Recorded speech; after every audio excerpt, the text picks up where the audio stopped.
슈퍼 엘니뇨발 폭염이라. 그래서 대정전, 다시 말해서 블랙아웃이죠. 블랙아웃의 공포가 터진다. 이 말이 여러분 사실일까요? 일단 말입니다. 이 지표를 먼저 한번 보시죠. 세계 평균 기온이 어떻게 변하는지예요. 예, 지금 살짝 이렇게 톡 튀어나온 곳이 있습니다. 보시면 6월 9일 현재인데요. 16.7도입니다. 16.7도.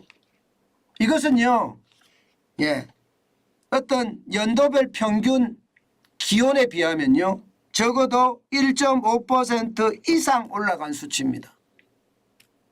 이게 엘니뇨거든요. 엘니뇨. 저는 이게 말입니다. 시장에 어마어마한 공포를 가지고 올 거라고 생각을 합니다. 왜냐고요? 당장 말입니다. 어제 낮 기온만 생각해 보세요.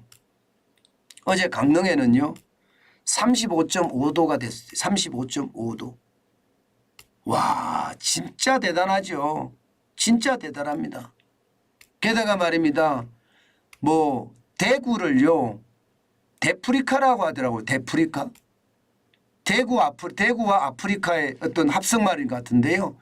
예, 데프리카라고 합니다. 얼마나 더웠으면 말입니다. 실제로 말입니다. 숨이 턱턱 막힙니다. 대구 가서 예, 이 더위 때 한번 나가보면요. 서울하고는 개념이 다릅니다. 이게 대구가 분지라서요. 산맥으로 뺑 둘러 쌓여 있는데 그 속에 대구가 있거든요. 그러니 그 더위는 말해 못하겠습니까? 엄청납니다. 게다가 슈퍼 엘니뇨까지 지금 예, 발생을 하고 있으니까 지구가 다 뜨거워지는 거 아니에요. 지구가 다. 자, 이렇게 됐을 때 여러분 전력 수요 괜찮을까요? 저는 전력 수요 괜찮지 않다고 봅니다. 굉장히 충격이 될 수 있다고 생각해요. 원자력 발전소를 고쳐서 조기에 투입을 하고 화력발전소, 뭐 LNG 발전소, 수력발전소 지금 다 돌린다고 했을 때 이게 과연 공급량, 수요량을 맞출 수 있을까요? 지금 현재까지 보면 말입니다, 여러분. 공급량은 2023년이에요. 예. 예. 이게 보면, 예. 106.4조, 106.4 기가와트입니다. 기가와트. 그런데 올해 예상하는 것은요. 올해 예상이에요. 올해 예상은 사용량이 예, 8월 2주차가 가장 더울 거라고 생각하는데 그때가 오후 5시 기준으로 92.7에서 99.8 기가와트를 쓸 거다 이렇게 예상합니다. 그러면 남는 예비율이 8.6에서요. 13.7 기가와트가 될 거다 이렇게 예상합니다. 8.6에서 예, 뭐 13.7 이 정도까지 간다면 다행이다 이렇게 이야기할 수가 있습니다. 그런데 과연 8.6에서 말입니다. 13.7을 지킬 수 있을까요? 저는 이게 쉽지 않아 보이는 거예요. 왜냐고요? 여러분, 예, 6월 29일이에요. 6월 29일 날 전력 공급 예비율이 13.8까지 떨어진 적도 있습니다. 지난 26일 날 17.1까지 떨어졌고요. 예, 그리고 27일 날 20.4까지 떨어졌고요. 28일 날 19.4까지 떨어졌습니다. 그런데 29일 날은 13.8까지 떨어졌습니다. 자, 이러면 여러분 앞으로 더위가 이 정도로 끝날까요? 아마 오늘 더위만 하더라도 장난이 아닐 겁니다. 엄청나게 더울 겁니다. 그 더위에 과연 여러분 예, 우리가 버텨낼 수 있을까요? 저는 이게 버텨내기가 굉장히 어렵지 않을까 싶습니다. 일반적으로 말입니다. 일반적으로 이게 전력 공급 예비율의 마지노선을 얼마로 이야기하나 하면 여기도 지금 8.6에서 13.7까지 놔뒀지만 10입니다. 10. 예. 10기가와트가 이게 기본적으로 예, 이게 어떻게 생각하면 뭐 마지노선이라고 이야기할 수가 있습니다. 예비율이 10% 이하로 떨어지잖아요. 그러면 최악의 상황을 맞을 수도 있다. 이렇게들 이야기합니다. 그런데 지금 현재로 가잖아요. 그러면 갈 수가 있어요. 보세요 여러분. 지금 가장 심각했던 최악의 전력 예비율 2013년 8월 22일이었습니다. 그때 5.1까지 떨어졌어요. 블랙아웃 전 단계죠. 전 단계. 최악으로 떨어졌습니다.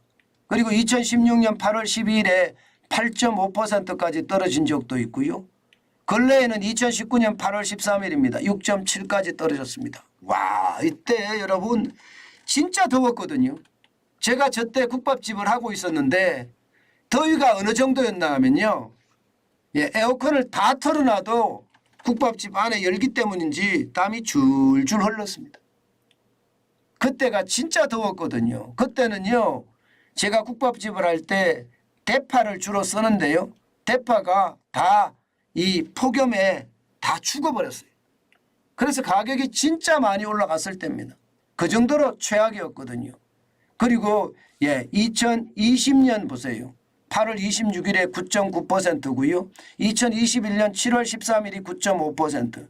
지금 6월 29일이 13.8%였으니까 앞으로 더위에 따라서 굉장히 달라지겠지만 이게 괜찮을까요 여러분? 와, 저는 괜찮지 않겠다 이 생각을 합니다. 그만큼 말입니다. 심각한 상황이 온다 생각합니다. 온다. 저는 그만큼 심각한 상황이 그렇게 멀지 않았다고 생각을 합니다. 여러분 아직까지 제가 최악의 블랙아웃은 본 적이 없습니다. 아마 여러분들도 최악의 블랙아웃은 본 적이 없을 거예요. 그렇지만 올해는 특별하잖아요. 이게 엘니뇨 현상이 얼마나 충격을 줄 것인가 충분히 생각할 수 있는 그런 시기잖아요. 그것을 감안해 보면 여러분 이 지구촌이 더워지는 게 대한민국도 더워져서 자칫하면 대정전의 공포, 블랙아웃의 공포가 있다는 거 여러분들도 한 번쯤은 인식해 주셨으면 좋겠습니다. 여기서 우리가 제일 중요하게 생각하는 것은 여러분 제일 중요하게 생각하는 건 여러분 기억나세요? 제가 에너지 전력 캠페인 벌리자 이야기했던 거 기억나세요? 이게 유가가 워낙 오르니까 에너지 전략 캠페인을 빨리 해야 된다 하면서 정환진 TV에서 가장 많이 외쳤을 겁니다. 지금이 그럴 때입니다. 물론 지금 에너지 전략 캠페인은 옛날에는 뭐 별로 하지 않았지만 지금은 엄청나게 하고 있습니다. 당연히 여러분 에너지 전략 캠페인 펼쳐야 됩니다. 그것도 단순하게 에너지 전략 캠페인을 펼치는 것이 아니라 이게 나라를 살린다는 구국의 일념으로 저는 해야 된다고 생각해요. 그 정도로 말입니다. 지금 상황이 나라 상황이 그렇게 녹록치 않다는 거예요. 뭐 가끔 그런 이야기 하잖아요. 뭐 국민들 개개인까지 나라 걱정할 필요는 없습니다. 이렇게 이야기하지만 안 할 수가 없거든요. 그 정도로 말입니다. 경제 사정이 나빠지고 있기 때문입니다. 그나마 국민들이 나라 걱정을 하니까 이 정도다 저는 그렇게 생각합니다. 국민들이 나라 걱정을 안 했으면 더 심각한 상황도 됐을 텐데 그나마 다행인 거죠. 바로 여러분들이 모두 함께 이게 목소리를 내줬기 때문에 이렇게 나라가 정상으로 저는 경제만 보니까요. 경제가 정상으로 돌아가는 것 아닌가 그런 생각도 오늘 한 번 더 해봅니다.